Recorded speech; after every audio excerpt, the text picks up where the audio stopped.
Welcome to crack study. तो आइए आज हम पढ़ रहे थे अपना चैप्टर नंबर 3 आव्यूह। तो आज का लेक्चर होने वाला है आव्यूह का 3.1 के क्वेश्चन नंबर 6 से लेकर के क्वेश्चन नंबर 10 के बीच में जितने भी क्वेश्चन है आज हम सारे पढ़ने वाले हैं। लेक्चर में देरी ना करते हुए चलिए लेक्चर शुरू करते हैं। देखिए आज के लेक्चर देखने से पहले इसका फर्स्ट लेक्चर देख लीजिएगा 3.1 एक्सरसाइज का, जो कि है आव्यूह का इंट्रोडक्शन लेक्चर। तो चलिए आज शुरू करते हैं आज का लेक्चर बिना किसी देरी के। देखते हैं क्वेश्चन नंबर 6 को।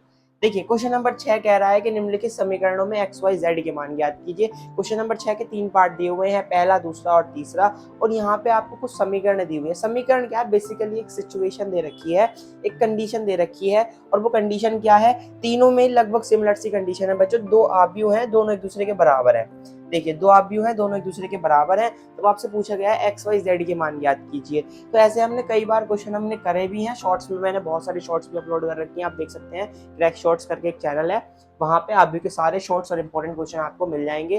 तो देखिए होता क्या है बच्चों, मुझे आप एक बात बताओ, अगर ये दोनों आव्यूह एक दूसरे के बराबर हैं, जैसे मैं आपसे कह रहा हूँ कि देखो x प्लस x माइनस 1 का मान जो है 3 के बराबर है, या 3 माइनस वाई के बराबर है, या एक और अच्छे से समझो तो x बराबर 5 है। इसका क्या मतलब है? इसका मतलब यही है ना भाई कि x का मान 5 के बराबर होगा। देखो कहने का मेरा मोटा मोटा मतलब ये है भाई कि अगर ये चिन्ह आपको दिखाई देगा जो कि बराबर का होता है, तो जितना मान लेफ्ट साइड पे है वही मान राइट साइड पे होगा। अर्थात ये दोनों आव्यूह तभी बराबर हो सकते हैं जब इन दोनों आव्यूह के प्रत्येक अवयव बराबर हो। ये मैं आपको समझाना चाह रहा हूँ। अगर दो आव्यूह एक दूसरे के बराबर हैं तो उन दोनों आव्यूह के प्रत्येक अवयव एक दूसरे के बराबर होंगे। ध्यान से सुनना, अगर दो आव्यूह एक दूसरे के बराबर हैं तो दोनों आव्यूह के प्रत्येक अवयव एक दूसरे के बराबर होंगे। अगर आपको यह चीज समझ में आ गई है तो आप पहला, दूसरा, तीसरा तीनों क्वेश्चन आराम से कर लेंगे। पहले की बात करूं, प्रत्येक अवयव बराबर होगा, यानी ये जो 4 लिखा हुआ है ना, यहाँ पे क्या लिखा हुआ है? y, तो ये y के बराबर होगा। प्रत्येक अवयव बराबर है तो y का मान 4। ऐसे ही यहाँ z लिखा हुआ है, यहाँ 3, तो z का मान होगा 3। ऐसे ही यहाँ x लिखा हुआ है और यहाँ लिखा हुआ है 1, तो x का मान होगा 1।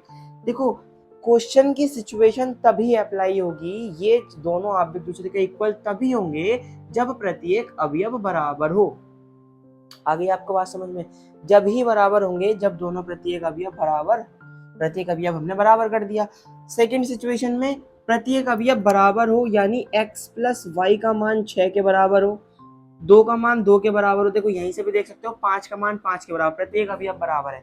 जिसमें एक्स वाई नहीं दे रखा वो अवयव का मान समान है। ऐसे ही 5 प्लस जेड का मान जो है वो आपका इधर 5 क्या लिखा हुआ है? 5, 5 के बराबर। जेड का मान हो गया 0। एक्स वाई का मान 8 के बराबर है। यहाँ से अगर मैं आपसे कहूँ x प्लस वाई का मान 6 है, अगर मैं आपसे कहूँ x का मान निकालो तो आपका होगा 6 माइनस वाई। इसको यहाँ रखो, 6 माइनस वाई इंटू वाई बराबर 8 होगा। यानी कि अगर और अच्छे से सॉल्व करा जाए तो ये 6y माइनस वाई स्क्वायर बराबर 8 होगा। एक द्विघात समीकरण बन गई, जिसको मैं अच्छे से लिख सकता हूँ 6y स्क्वायर माइनस 6y और प्लस 8 बराबर 0 होगा। 8 के टुकड़े जिन्हें जोड़ घटा करके 6 आ जाए, 4 दूनी 8, तो Y square minus 4y minus 2y minus 8 plus 8 बराबर 0 होगा। y कॉमन ले लेते हैं, y माइनस 4 माइनस 2 कॉमन ले लेते हैं, y माइनस 4, यानी कि या तो y का मान 4 होगा और या y का मान 2 होगा। और अब y के यहाँ से 2 मान निकले हैं तो y का मान इस समीकरण नंबर 1 में रखने से x के भी 2 मान निकल जाएंगे। मतलब देखो सिचुएशन से मैं, इन क्वेश्चनों से मैं समझाना आपको सिर्फ इतना चाह रहा हूँ कि बच्चों अगर ये दोनों आप एक दूसरे के बराबर हैं तो ये जो 9 है वो इसके बराबर होगा।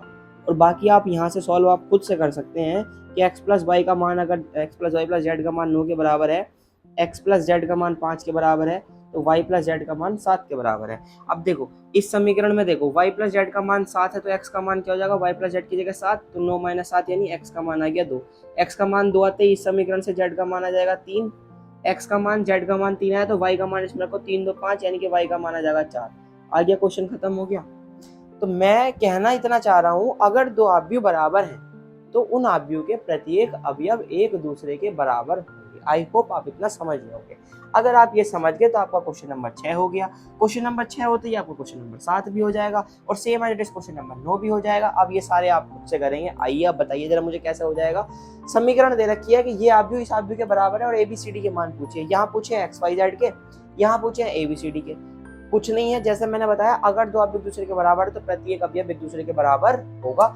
यानी a माइनस बी की मान किसके बराबर होना चाहिए? -1 के।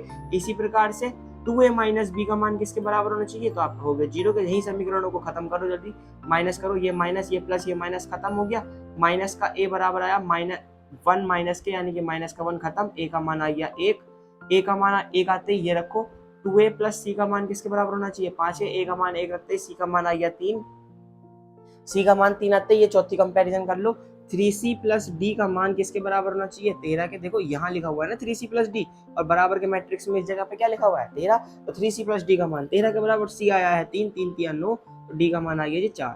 इस तरीके से आपको a b c d का मान निकल जाएगा। अच्छा b का मान रह गया, ठीक है चलो कोई बात नहीं, b का मान समीकरण नंबर इस वाली में रख लो, इसे समीकरण नंबर 1 मान लेते हैं। तो b का मान निकालना है, a का मान है 1, 1 माइनस b बराबर -1, माइनस के b बराबर माइनस का 2, b बराबर आ गया प्लस का 2। लो जी निकल गए ABCD के मान। समझ में आ गया ना आपको। मतलब देखो इन क्वेश्चनों को समझाने का सिर्फ और सिर्फ इतना सा मतलब है, और वो मतलब ये है कि अगर दो अवयव एक दूसरे के बराबर है तो प्रत्येक स्थान का अवयव एक दूसरे के बराबर होगा। क्वेश्चन नंबर 8 1 मिनट के लिए छोड़ देते हैं, क्वेश्चन नंबर 10 1 मिनट के लिए छोड़ देते हैं, क्वेश्चन नंबर 9 पे आओ। x और y के किस मान के लिए आव्यूह का युग्म क्या लिखा हुआ है, आव्यूह का युग्म समान है। समान का मतलब बराबर, यानी कि इस कोमे की जगह क्या लगाना है बराबर। अब इस कोमे की जगह बराबर लगाना है, तो अगर ये बराबर है तो ये 0 की जगह क्या लिखा हुआ है यहाँ 3x + 7, तो 3x + 7 का मान 0 के बराबर। यहाँ क्या लिखा हुआ है 5, यहाँ क्या लिखा हुआ है y - 2, तो y - 2 का मान 5 के बराबर। फिर ऐसे ही यहाँ क्या लिखा हुआ है y + 1, इसका मान किसके बराबर 8 के। 2x - 3x का मान किसके बराबर 4 के। आई होप आप यहाँ से कर लेंगे। देखिए थोड़ा सा मैं करके दिखाता हूँ। y + 1 का मान 7 के बराबर है, यही देख लो इतनी जगह में आ जाएगा। y + 1 का मान 8 के बराबर है, y का मान हो गया 7। ऑप्शन देखो जिसमें y का मान 7 हो, ये रहा y का मान 7, इसमें है इसमें है, यानी कि ये नहीं हो सकता और ये भी चांसेस नहीं है कि ये हो सके। बाकी चेक कर लेते हैं एक बार, x का मान और निकाल लेते हैं। देखो पहली कंडीशन से निकाल लेते हैं, 3x + 7 बराबर 0 है, तो x का मान आ गया -7/3। कहीं ऑप्शन में दे रखा है क्या -7/3, तो ऑप्शन में तो कहीं दे ही नहीं रखा -7/3। एक और कंडीशन है x की, देखो ये वाली, इस पे भी कर देते हैं भाई। 2 - 3x बराबर, उधर क्या लिखा हुआ है 4, 2 - 3x बराबर 4, माइनस के 3x बराबर 4 में से 2 गया 2, यानी x बराबर आ गया -2/3। अब आप खुद ही देखो x के इसी कंडीशन के लिए दो मान आ गए, एक है -2/3 और एक है -7/3। तो चूंकि x के दो मान है और दोनों जगह पे अभी x ही है, देखो यहाँ भी x है और यहाँ भी x है, तो इसका मतलब है ज्ञात करना संभव नहीं है। क्यों ज्ञात करना संभव नहीं है, क्योंकि इसके दो मान आ गए। ठीक है, उम्मीद करता हूँ आपको ये क्वेश्चन भी समझ में आ गया होगा। अच्छा क्वेश्चन नंबर 8 और क्वेश्चन नंबर 9 पे 10 पे देखो जरा। क्वेश्चन कह रहा है कि कोई कैपिटल ए मैट्रिक्स है जिसमें ए आई जगह का अवयव है और उसकी कोटि m क्रॉस n है। अब यहाँ पे ध्यान देना, ये एक वर्गाव्यूह है। अब मैंने आपको लास्ट लेक्चर में पढ़ाया था, इंट्रोडक्शन लेक्चर में, वर्गाव्यूह वो होता है जिसमें पंक्तियों की संख्या स्तंभों की संख्या के बराबर होती है। क्या कहा था, पंक्तियों की संख्या स्तंभों की संख्या के बराबर होती है। अगर कोटि की बात करें तो बेटा पहली जो m होगा ये दिखाएगा हमेशा पंक्ति, और n जो होगा ये दिखाएगा हमेशा स्तंभ। तो अगर ये वर्गाव्यूह है तो ना तो बड़ा होगा ना छोटा होगा, क्या होगा बराबर होगा। यानी कि अगर ये वर्गाव्यूह बनेगा तो m का मान n के बराबर होना चाहिए, पंक्ति की संख्या स्तंभ की संख्या के बराबर होनी चाहिए। आइए आखिरी क्वेश्चन पे बात करते हैं 3.1 के।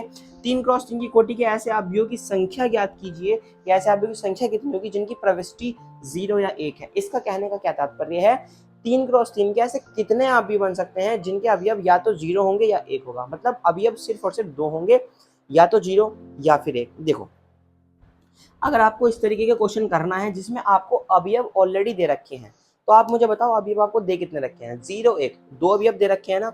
यानी कि ये 3x3 में जो अवयव होंगे सिर्फ और सिर्फ 2 अवयव हैं, इनकी रिपीटेशन कितनी बार होगी वो आपको बताना है। तो अवयवों की संख्या कितनी है 2, और इनटू में उसकी कोटि कितनी है 3x3। 3x3 को सॉल्व करोगे कितना आएगा 9, तो 2 की पावर 9, 2 की पावर 9 का मतलब है 512, 512 मतलब option number D is your right answer. तो इस प्रकार से आपकी एक्सरसाइज 3.1 होती है कंप्लीट। आज के लेक्चर की मेन हाईलाइट क्या है, आज के लेक्चर की मेन हाईलाइट सिर्फ इतनी सी है भाई, अगर दो अवयव एक दूसरे के समान है तो प्रत्येक अवयव एक दूसरे के बराबर होना ही चाहिए। तो उम्मीद करता हूँ आपको आज का लेक्चर समझ आया होगा।